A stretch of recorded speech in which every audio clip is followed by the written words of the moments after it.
watching JKL, brought to you by Telkom, moving with you. Celebrating our heritage, we are stepping into a bold new future. Join us. Telkom, moving with you. No doubt about it. Telkom moving with you, and we are moving right along with these three guests, providing all the insight, answering all the questions we need answered going forward. NASA taking its case to the Supreme Court. We're going to segue a little bit to walk around the country, gentlemen. Of course, if you're just joining us right now, Dr. PLO Lumumba Kamodo Waiganjo and Ahmed Nasir Abdullahi, a.k.a. the Grand Mullah, all of them present and accounted for. Gentlemen, let's take a walk around the country. Lessons learned from this past election.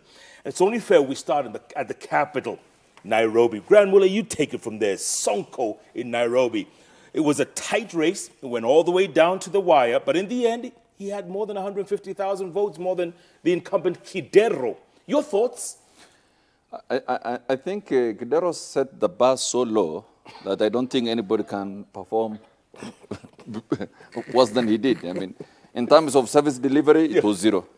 Corruption, we have never seen. Even he did, I mean, there was much more corruption at the county level, even at the national level. In other words, the percentage was higher.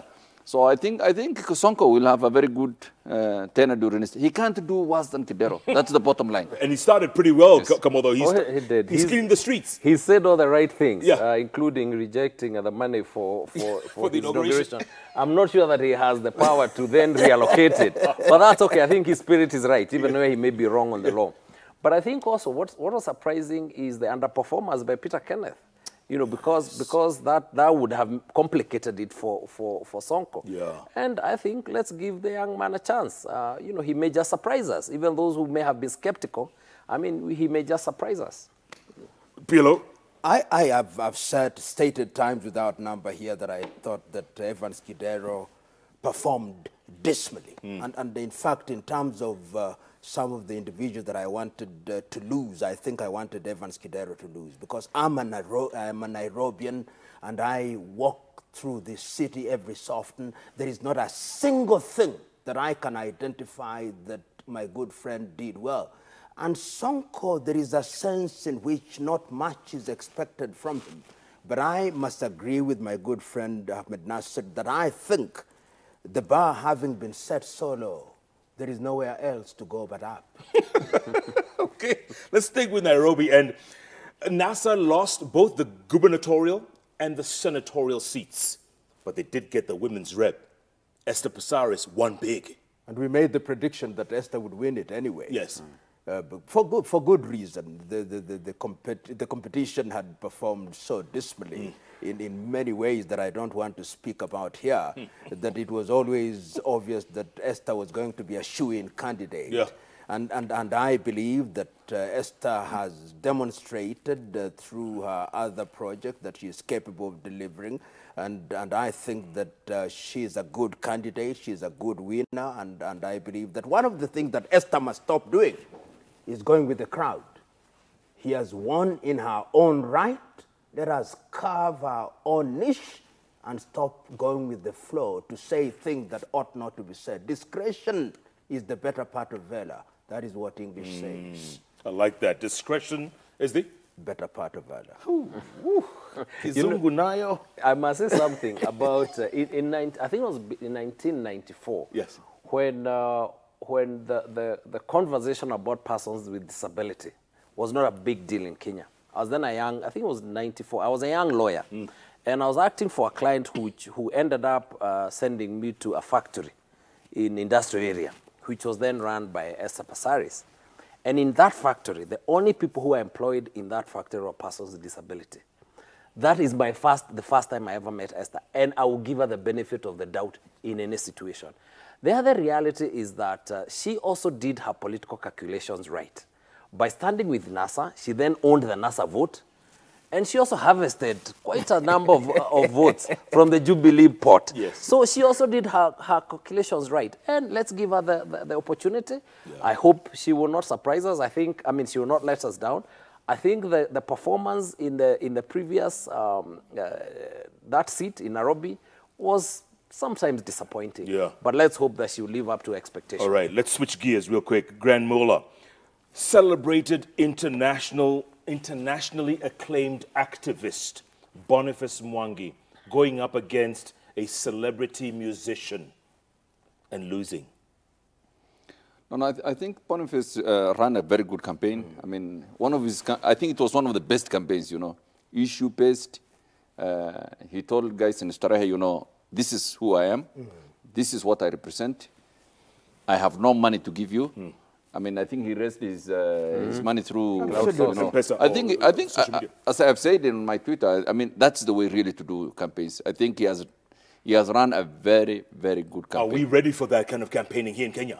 Eventually we'll be ready. We are on our way there. Yeah. In fact, in 2022, I think the Boniface Mwangi Avenue will be the avenue to follow. And a councillor, you know, there's also a councillor from his party in Kaleleshwa. I mean, she also ran a very good campaign. Absolutely. She didn't win it, right? But I think that is the way forward. And there's a chap in Meru also, who also performed on a bicycle. He had no money, and he won the seat. Igembe, so yes. I think there is a place for that in the future. And by the way, from where I sit, Boniface Mwangi did not lose, because he stood by his principles and he spoke to many people. Even many people who may have a problem with activism admired the way he ran his campaign. Absolutely. Good point. And you can only contrast that with the campaign run by Miguna, you know.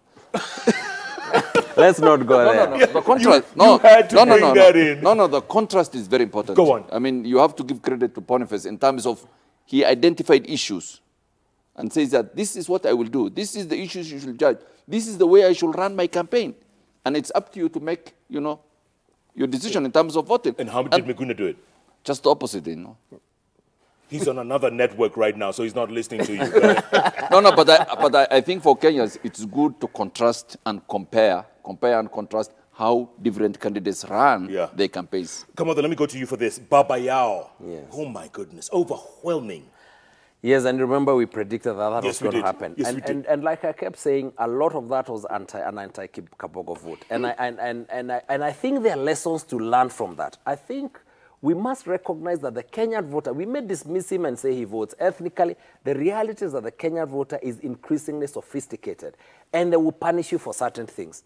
And sometimes they'll punish you for the wrong things, but they'll punish you. And the reality is that there was a lot of even more than a pro-Waitito vote, there was an anti-Kabogo vote.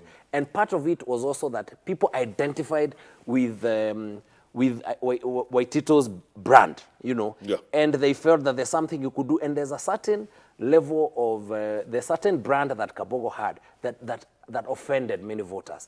And I think those going into the future, we must have a lot more respect for the voter than was shown by many, not just Kabogo, many governors who lost, because they assumed the voter. And I think there are lessons to be learned from that loss. I was going to say that, PLO, I think about 20 governors lost their seats. About 20 out of 47. That's nearly half. And that is a good thing, because what the voter is saying is that we weighed you on the scale and we found you wanting. And there are specific issues. Most of them relate to governance, corruption, embezzlement, misuse of money. And I think that that is a good thing. I can't agree more with Koinange that progressively, and I want to see this in 2022, that we are going to liberate ourselves from ethnic voting and we are going to look at the issues. And I think there is a sense in which that is a good thing. We have seen in quite a number of areas, as you've rightly said, people telling them, you go home because I mean, my good friend Ken Lusaka of the 109 wheelbarrow case, I'm not saying he's the one who did it, but during his watch that happened, and the electorate was speaking. And that is a good thing. But I must also say that my good friend and teacher Murungi Kiraito, whom I congratulate, actually won it, and we got it wrong. We got it wrong there. We got it wrong in terms of thinking that Munya would get it. And I think that there is a sense in which the electorate was sending a message to Munya that there are certain things that you did not do right. It's not lost on me that, of course, he's petitioning, and one cannot tell the outcome. But if you look at many areas, the electorate is saying that we are going to examine you. We are going to put you on the weighing scale. If you read the Bible, there is the saying, mene, mene, tekel, ufer, sim. You've been weighed on the scale and you've been found wanting. And we are sending you home. They send them home. What You language was better that again? read your Bible. Mene, mene, tekel, ufer, sim. That is found in the Bible. In fact, Jeff, the best sophistication of the voter is in two neighboring counties, I think Murang'a and Kirinyaga. If you look at the performance of the previous governors, the dynamics of the two counties are very similar. You cannot talk about clanism, you cannot talk about parties because they were running on the similar platforms. The governor in Kirinyaga was, I think, number 4. Yes. He got about 10,000 votes, while the winning candidate got about 160,000. Across the ridge, the governor there won overwhelmingly. Why? It was an issue of performance. You know, one performed and the citizens were happy with the performance. The other one, people are disappointed. So in a sense, what we are saying is that the politics of the past, where you assume that all you need is a good campaign and a good message, is not enough. People need to see performance. And if you don't perform, they will send you home. Kamado, I'm glad you brought up Kirinyaga, because despite the NYS scandal, despite the monkey on her back, if you will, Minji performed. And we predicted it here again. And the reality is that, I don't know how else to restate this. Kenyan voters are a lot more sophisticated than everything. You see, we sit in Nairobi and we create headlines and we assume that the message, the echo chamber message, because we talk to each other, that message is believed by every voter. Voters can see sometimes the things that don't add up. They can see and think, what is the agenda here? Because it doesn't seem to be what you are saying. And I think that is what happened to the voters in Kirinyaga. And they decided what they know about their candidate is largely positive, and they would like their county developed in a particular manner, and they would like to give her a chance. And I think that is positive in terms of recognizing the voter is a lot more aware than we tend to think it is, than the voter is. Yeah. You know, I think just to add what my learned friend says in relation to Kirinyaga is, if you compare and contrast with Bomet, you know, where the president and the deputy president, you know, campaigned for that candidate in Bomet severally. Yes. The same cannot be said in Kirinyaga because, you know, the president and deputy, despite the fact that, you know, the good lady was running on Jubilee, did not explicitly endorse her. No. Yes, they kept, you know, like they were neutral. And you have to give her credit that despite that neutrality by the two principals in her party, she still won. And I think it fortifies what my learned friend says, that the sophistication of the electorate in Kirinyaga, in that despite all these issues, they made up their mind that this is the best candidate for them. I think there is a sense in which what my learned friends are saying is that politics is very local in matters relating to gubernatorial seats. But we said it here, and you know my preferred candidate was Martha, with whom we had, and I said, even as I said she was my preferred candidate, that I thought she was going to lose, and it turned out to be. Which is something that informs the future. Going forward, what will the electorate be looking at as the counties begin to take root? Are you capable of delivering? You may say all you want at the national level, but we are examining our candidate on the basis of what we think he or she can do locally. We may lament all we want, we may theorize all we want, we may philosophize all we want, we may moralize all we want, but the electorate is saying, when the chips are down, we have our way, you have your say. Guys, somebody comment about Embu for me, because I just can't, I can't get my finger around this. Wambora was he has more lives than a cat. And at day 1, day 2, he was losing. I mean, it was almost called. And he came through in the Houdini. end. There was somebody, and Ahmed Nasser will know, the Houdini. He has a Houdini trick, the ability to extricate himself out of the most impossible conditions. No, but I think as he rightly says, I mean, all politics is local. I mean, people may have bad view about him, or people may write him off, but at the end of the day, you know, the people who voted in Empu have so much confidence in him, despite the difficulties, you know, despite the challenges he has faced, even during his first term. I mean, that's a guy who lit, and we did some cases, you know, for him. That guy spent most time in court. And the Senate. And the Senate. But it was a cliffhanger. I mean, that resort must have been terrible. That can give you a heart attack because it kept shifting. 200 votes. Correct. At some point, it was less than 100 votes, and then it changes. But the gentleman deserves a win. I suspect there will be a petition. Sure. But I think you have to give it to him. Yeah. You have I to think Lenny has already said that he's going to petition. But Lenny finished third, you know, he wasn't even second. Yes. That's when you say every vote counts. Gentlemen, Kisi and Nyamira, PLO, very surprising. I mean, at first it looked like a NASA zone, But they came out for Jubilee. Let me theorize, and I may be wrong about this. You know, we said here that during the NASA campaign, certain statements were made about land. And let us not think that these are very simple things. When you have individuals, and my Kisii friends are some of the most present in the Republic of Kenya. You'll find them in Upper Matasia, you'll find them in Nakuru, you'll find them in Kitengela, you'll find them in Ngong. They're industrious, they work hard. When a campaign is run on the basis, whether true or not, that land will not be sold, then the message that is being received in that part of the world is, we are in danger.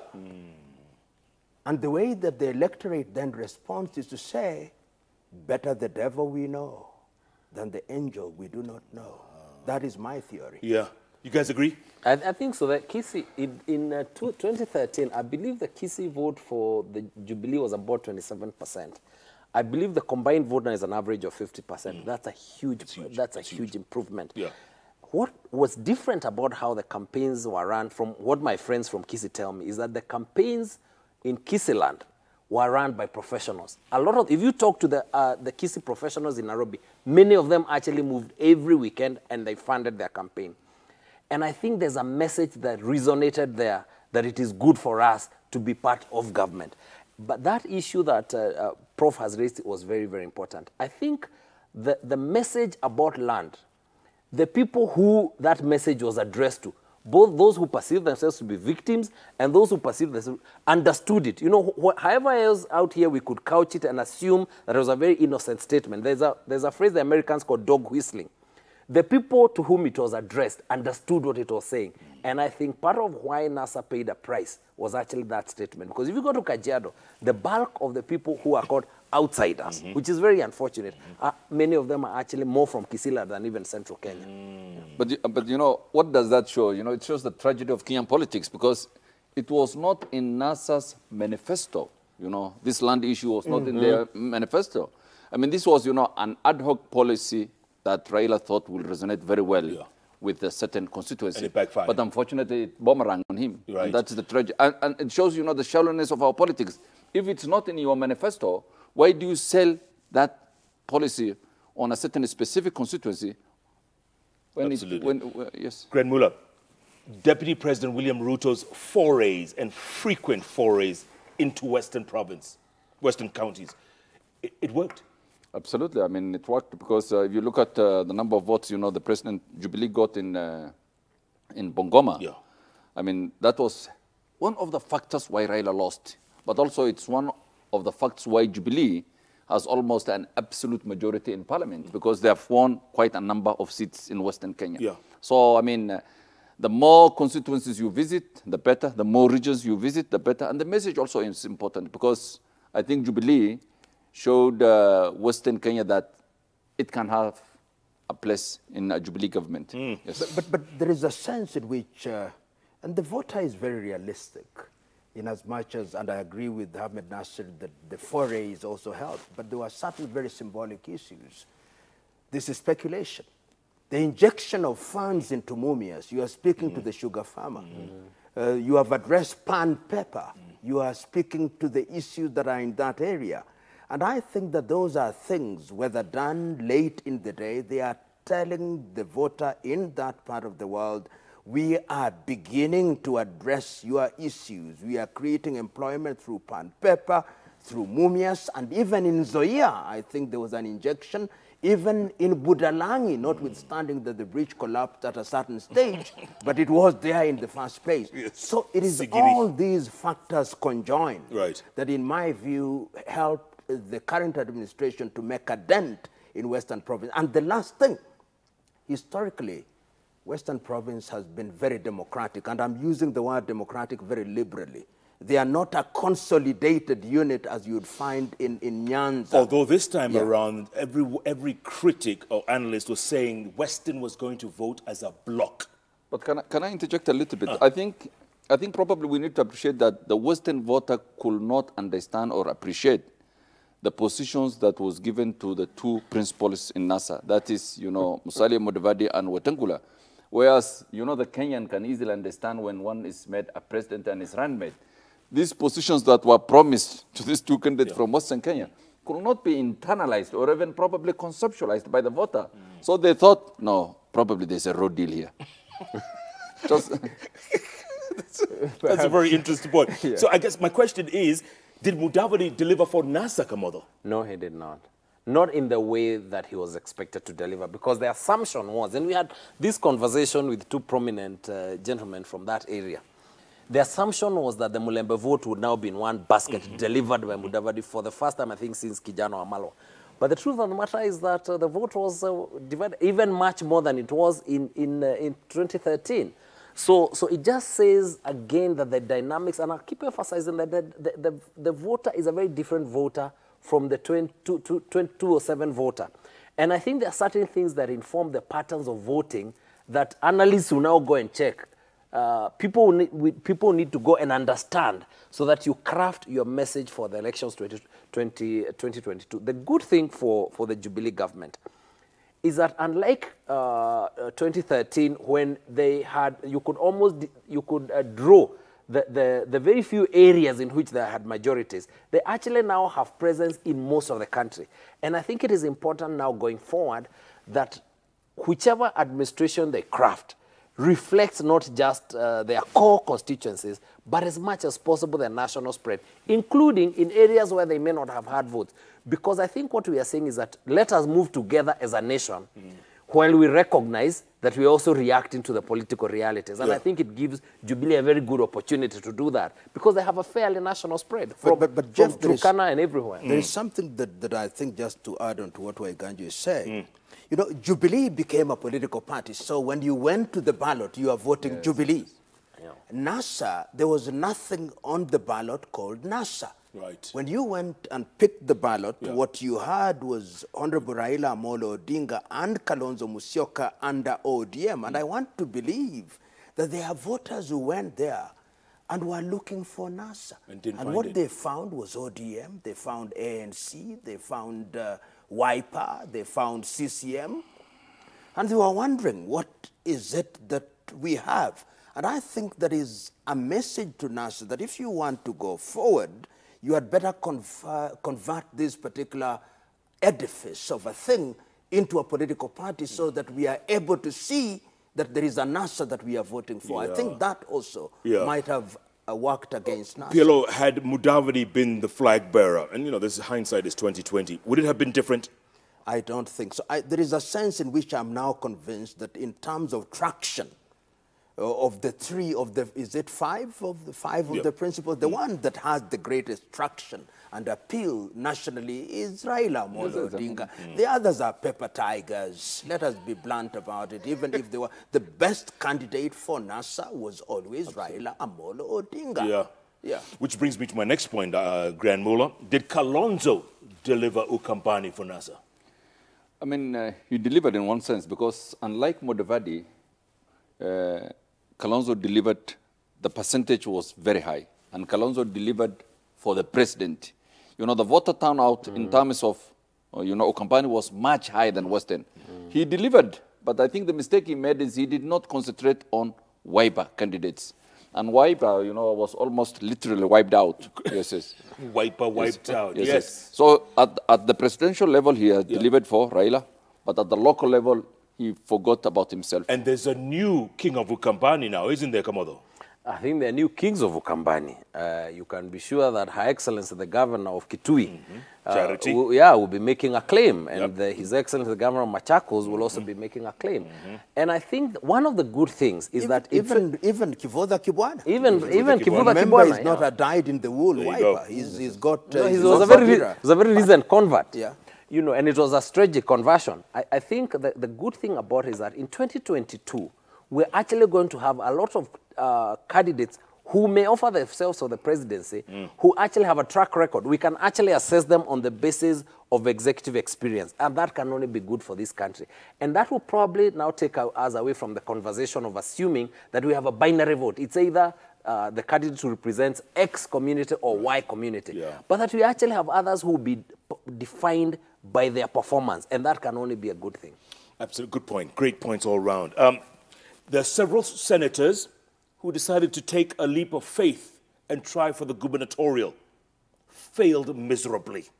We're talking about Hassan Omar in Mombasa County, Boni Khalwale in Kakamega.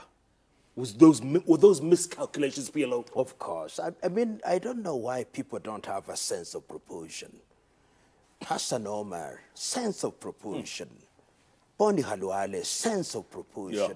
You know, there are illusions of grandeur. Let me be blunt about it. Yeah. They ought to have known. Oparanya, of many of the governors, many things notwithstanding, I think Oparanya did a good job. Ali Hassan Joho was the beneficiary of the campaign done for him by the Jubilee administration, so that he became larger than life in Mombasa. I don't think he performed very well on the ground, but Hassan should have seen that. And Hassan is my good friend, a young man, but life must be lived in proportions. The process of metamorphosis must never be hastened. I wish he had known that to remain in the Senate and mature there.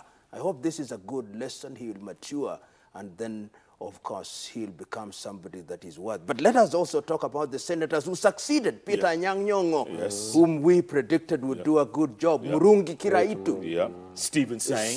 Yes, Stephen Sang. Yeah. So there are those who knew that in order to have a clear performance, then you need to go to the gubernatorial seat and win there, and you have the funds and the opportunity to work in real terms, because the senatorial seat in many ways is simply a retirement job in the eyes of many. Is too much hubris without gravitas. Ceremonial. Yeah. Hubris. Thank you.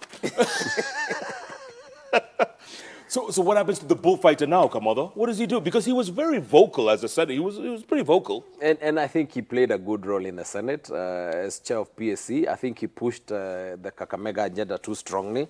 But I think it's time to rest. He's been in Parliament for many years. He has now served in the Senate. I think it's clear that he's probably reached his ultimate. And so, you know, I'm sure there are still opportunities for him to serve as an elder within the community, the wider Mulembe community. But I think he's reached his peak. I think, to be fair to the bullfighter, he's a doctor by profession. So he can have a successful medical practice. I mean, at least for 5 years. And then, then try his luck again. Okay. But I think the point we made is that I think there was some miscalculation. I mean, there were certain governors that were too strong, really. Yeah. Either because of the profile they've built or because of their performance. And I think it was not wise of many candidates to have challenged. I mean, for example, Governor Joho was very strong. I mean, he had a national stature. I mean, he has almost become a co-principal within the NASA fraternity. So to dislodge him was difficult. Almost suicidal. Ababu Namwamba, the generale. What happens to him? You know, Ababu... You have to do a search. Ababu is a good friend of mine, a young man. I hope he's not a tragic figure. But there is a sense in which you must never be too extreme. The truth is always in the middle. And you must not insult people who build you. Ababu has did all his own credentials, but there is a sense in which his divorce with NASA was nasty. Whenever you want to have a divorce, and I'm not an expert in divorce matters, but have a velvet divorce where you still retain some relationship with your former friends and your former spouse. And I think that he's going to pay a price. But I don't think that Ababu is dead and gone. I think Ababu will reflect. I think there is an opportunity for him to come back. I wish him well. And I think that is what may happen to him in future if he takes good counsel. But I think, to be fair, I mean, if you look at the votes gained by the three candidates, I think the winning candidate had 11,000 votes. The second had 10,000 something, and he was the third, and he had also 10,000 plus. So I think... And he's a young man. He's a young man. He has a future. So I think he's not right. He might find a place in Jubilee, for all you know, now that he was very supportive against the tide in that area. So who knows? Yeah, he might get rewarded down the line. Kamado, earlier on you referred to PK, Peter Kenneth. You know, it's almost Shakespearean, if you will, because had he ran, this is all Vision 2020, it's hindsight, in 2013, had he ran for governor of Nairobi, he would have been a walk-in, shoo-in. He miscalculated twice. He would, and many, I come from Murang'a, many of us had actually would have wanted him to stand for Governor Murang'a 2013. And I suspect it would have been a shoo-in. He miscalculated and went for the presidency against most people's advice. It was very clear that when it was impossible for them to work together with Sonko, that Sonko was going to decimate him. And that is precisely what happened. It makes it very difficult now to move from there to go where. So I think it was miscalculation, a very expensive miscalculation. And he had a brand. Remember, before 2013, we all knew him because of the CDF brand. But now the brand he has is of a loser, and I don't think that that's good for him. Yeah, Gremula. But you know, the miscalculation is not, you know, running for the wrong office. When it comes to Peter Kennedy, the miscalculation is jumping from one constituency to another. Correct. I mean, you know, you are in Murang'a one day, you try your luck at a national level, you don't go back to Murang'a, you try your luck in there. I mean, miscalculation kills political you careers. only leave that to Waititu. Waititu can afford to do that and successfully, but not when you're big. But Jeff, I hope that at a certain stage, because I think our viewers will feel that there is something remiss if we don't speak about what has happened post-election.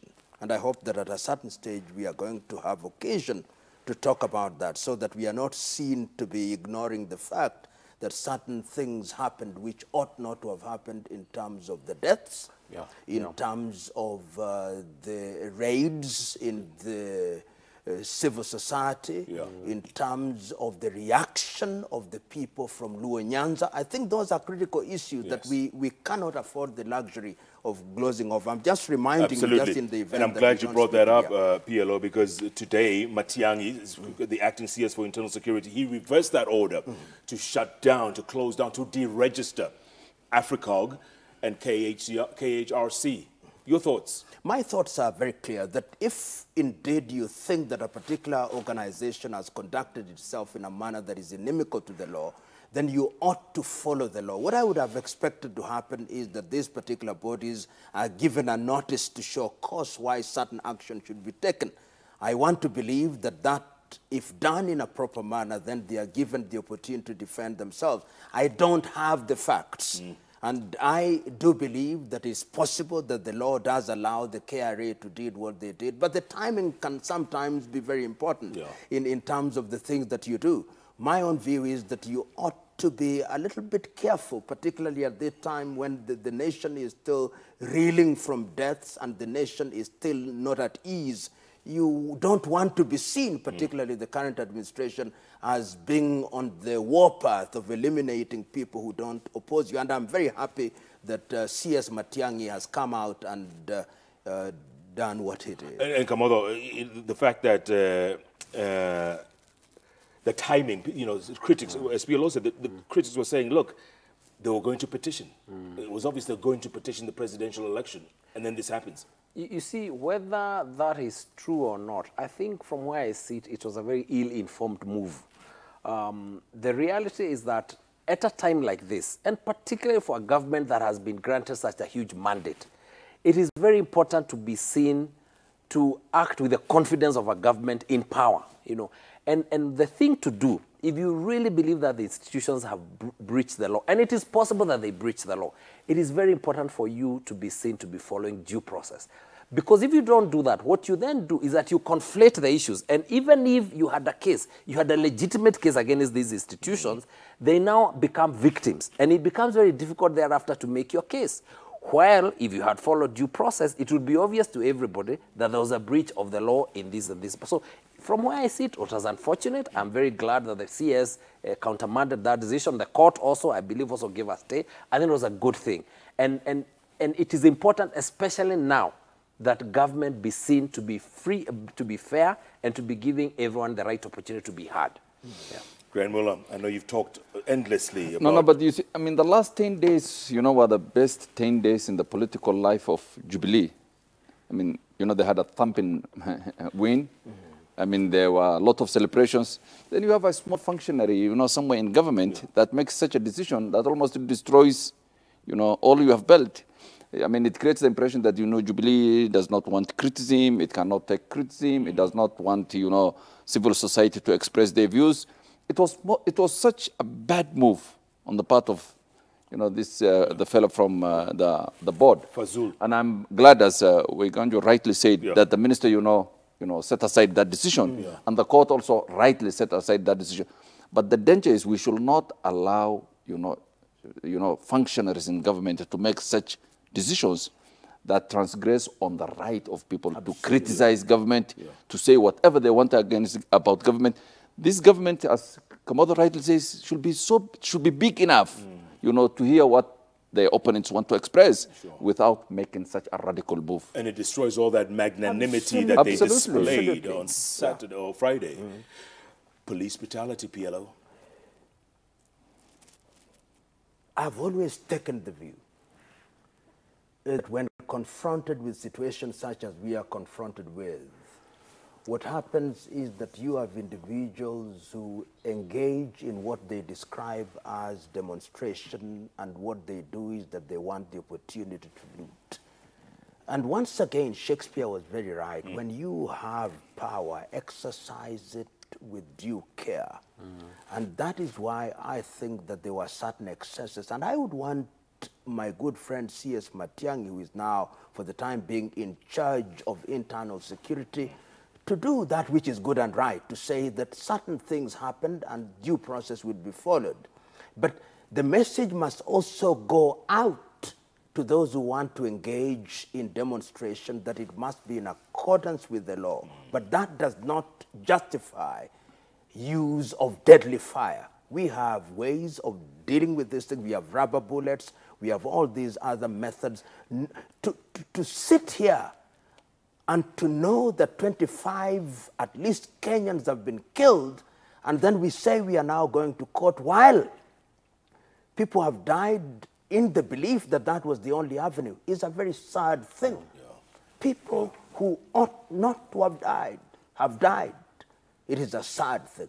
It's a hate also of irresponsibility at two levels.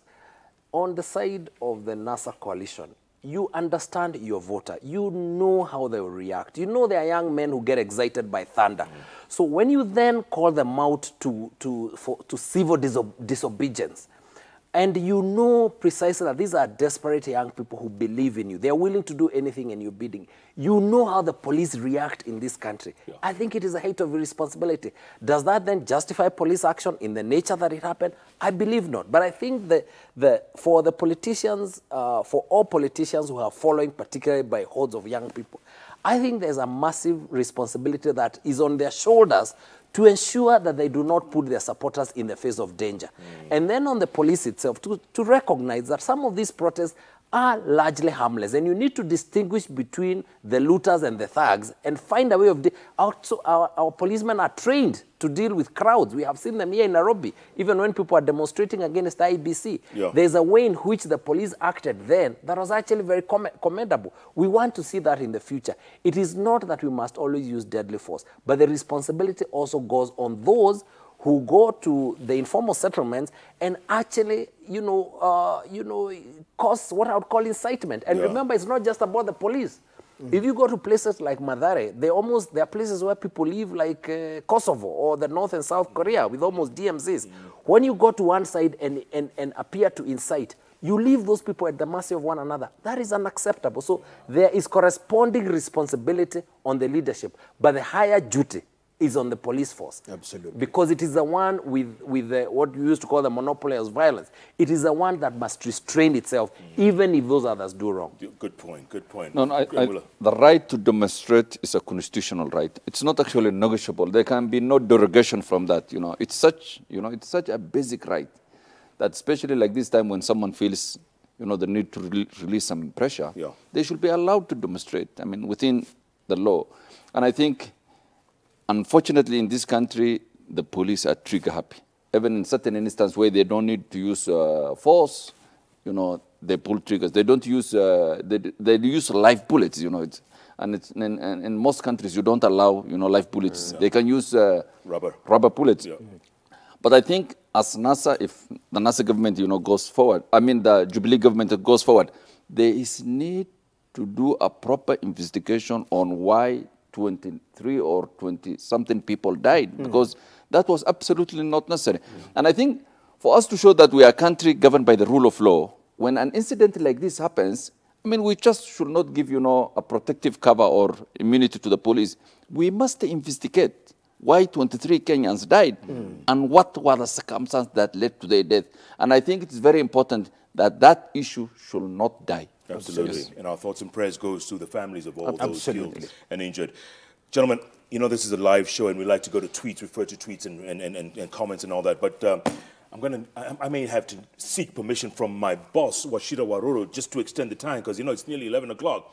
You had better, because there is something that I want to speak to, which is very important. Before leave. Yeah, before leave. Yeah. Because Should we call Washira, please understand what we are saying Yes. here. Going forward, on the assumption that the Jubilee administration remains in power, they must ask the critical question.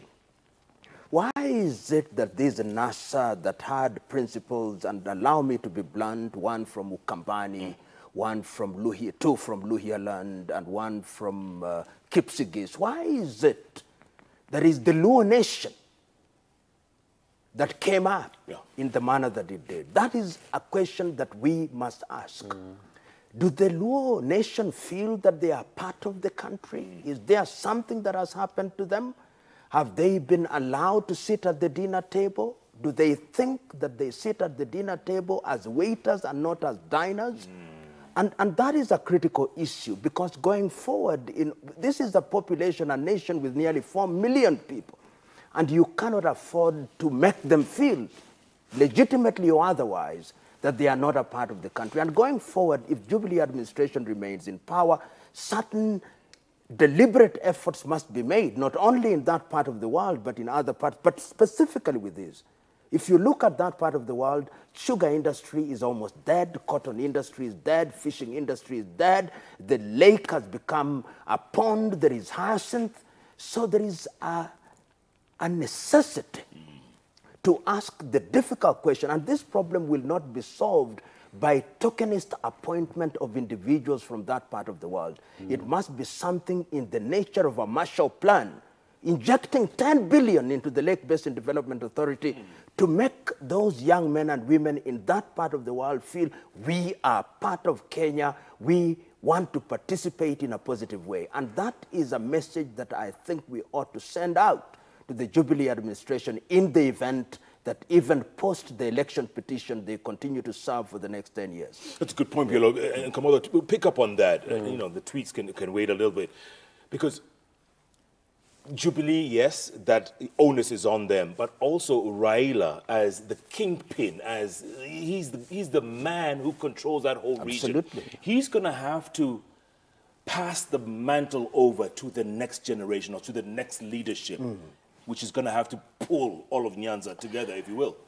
Yes, and that's going to be a challenge. I think, by the way, of all the elections in that part of the world, I felt the loss of people like David Ochieng, of Ugenya, because I believe that those were the future of that region. In a sense, sometimes the ODM behemoth, it also finished people who actually could have been looked at as the future of that. But I think there are still others that can still rise up. I believe Honorable Raila Odinga made the statement about 2 days ago saying he's not going to offer himself for elections again.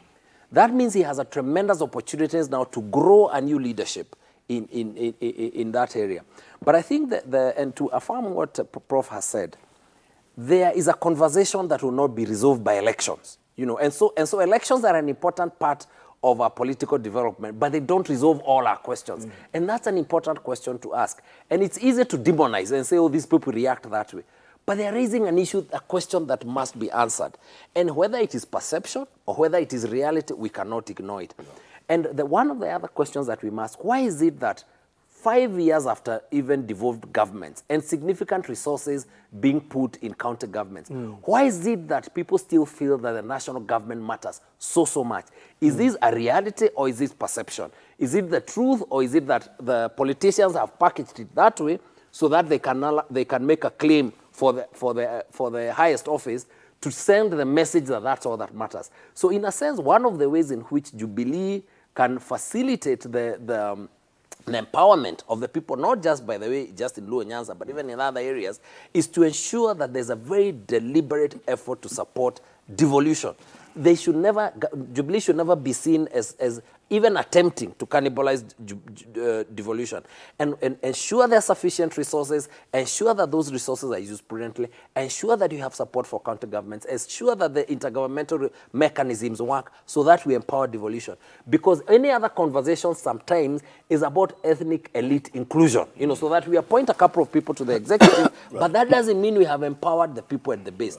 And that is something we must deliberately do, and sometimes target particular areas where the feelings are strongest. Absolutely. Yeah. I mean, the point raised by Professor P.L.O. Lumumba is very important, you know, but it's, I mean, it can't be, this JKLive cannot be the place really to ventilate those issues. But I think one of the issues that's important from my perspective or from my understanding of this issue, and the Luo question, you know, has been a question that has been on the table from 1963 in terms of their place on the Kenyan table. And I think probably the time, in my view, probably the time is right, because I think the Luo nation has spent too much time trying to capture the #1 position. And for example, the last 3 or 4 times, it has shown that that's not possible. Every time they don't capture that position, they spend 5 years out of government. So when you multiply 5 times 4, it's 20 years out of government. And I think probably, I mean, BLO is more expert than me on this position. Probably this is the time to look whether #2, maybe #2 is the right position, so that we can be part of government. Yeah. And that is something, you know, that's discourse, you know, that needs to take part, even for the better part, for the betterment actually of the country as a unit. Absolutely. Yes. Yeah. Gentlemen, I'm going to have some closing thoughts from you, but let me just read a couple of text messages. Monica, I'll just do it from my phone if that's okay. I know we don't have too much time. Jack Odongo, I don't know if you know him, formerly African Heritage. Yes, Jack Odongo. He says, a brilliant, necessary, enlightening discourse. Perfect timing for this kind of conversation. Thank you. Final thoughts. Go first. And I think the next 2 weeks probably will be preoccupied with the Supreme Court case. And you'll be busy. hopefully, if I get instructions.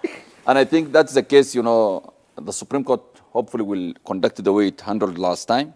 You know, listen the case on the evidence, the law, make a decision, then let this country move on. Let us rebuild this country. Let's move in the right direction. Yes. Come on the way, Ganjo.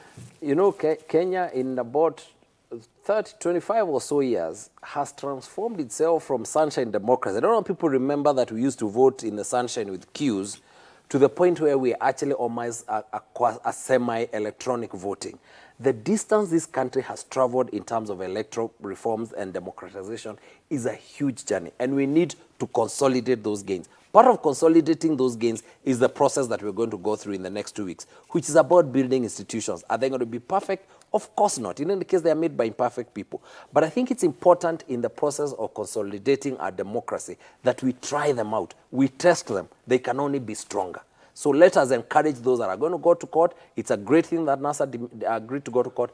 Jubilee must also be held accountable to protect their win with evidence. IEBC, remember, a lot of the issues that are raised are not even about Jubilee. They're actually about IEBC. IEBC must be able to show the country that it delivered a credible election. And that is with the evidence that they'll be able to present in court. So we wish them all the best. Absolutely. Good point. My own view is that we are at a very critical position.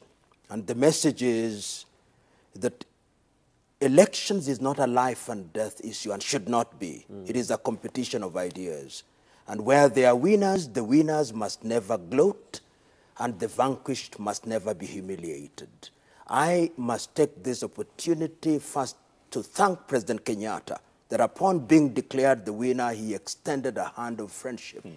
Permit me also to thank Honorable Raila Amolo Odinga that after a few days, a revelation was made to him that in order to nurture this young democracy when there is a dispute, the place to go is the constitutionally established forum, that is the judiciary. Whatever the outcome is, Kenya is the country that we must preserve, and Kenya is the country that we must protect. And allow me to be spiritual about it. Let us all remember that we may be many ethnicities, but if you go to the Bible in the book of the prophet Isaiah, it is said in Isaiah 19:24, when he describes the other ethnicities, Egypt are my people, Assyria is my handiwork, and Israel my inheritance.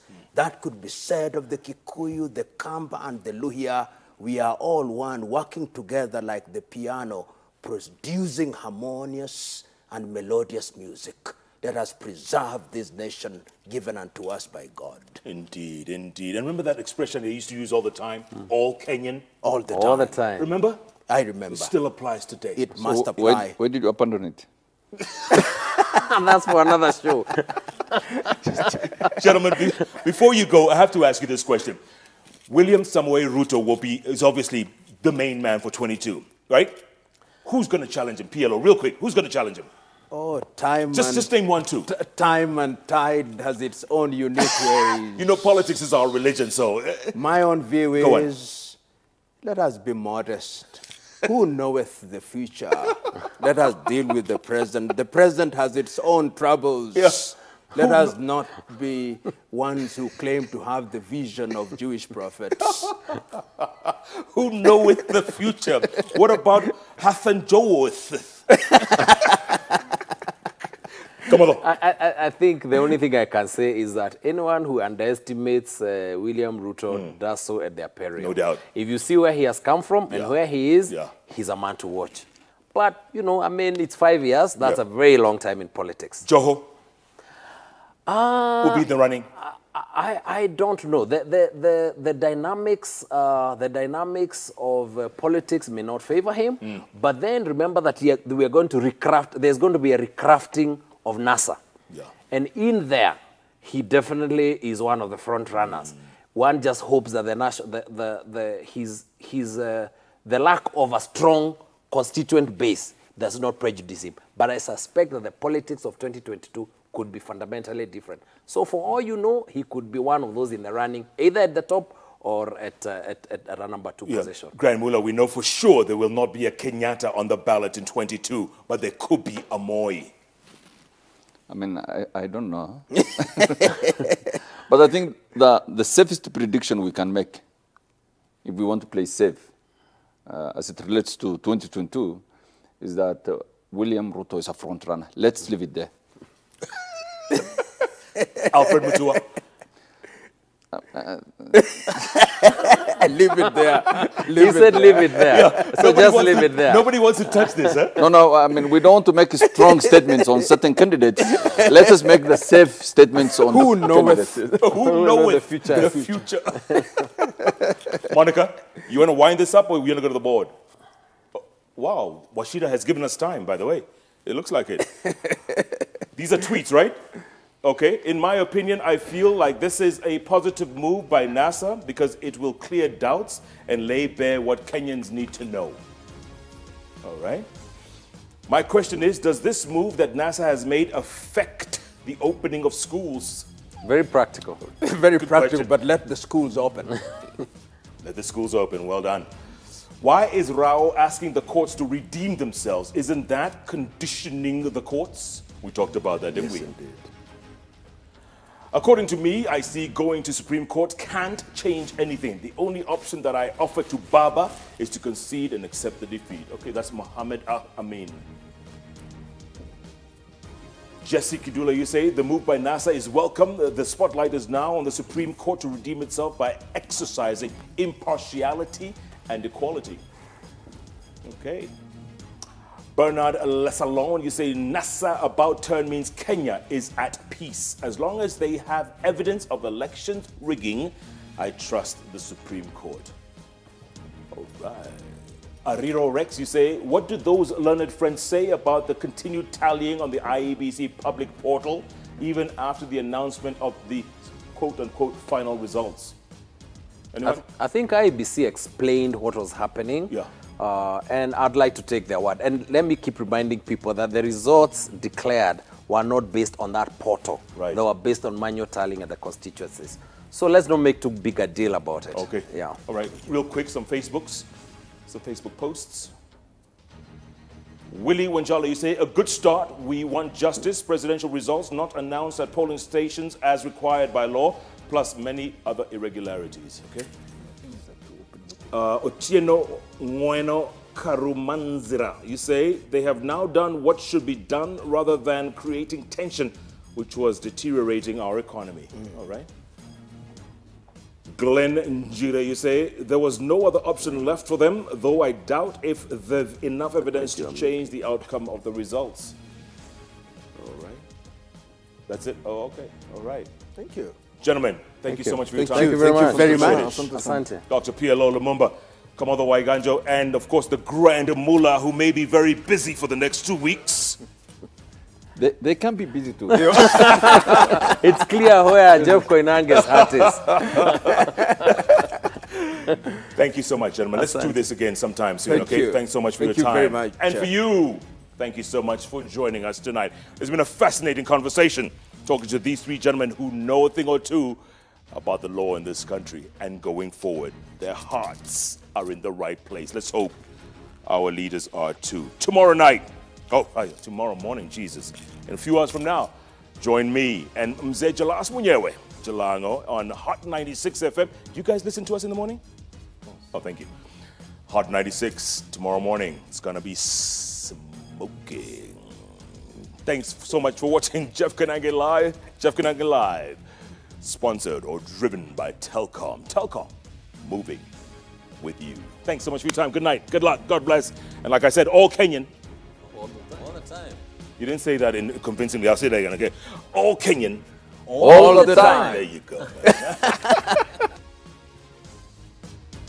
You're watching JKL, brought to you by Telkom, moving with you. Celebrating our heritage, we are stepping into a bold new future. Join us. Telkom, moving with you.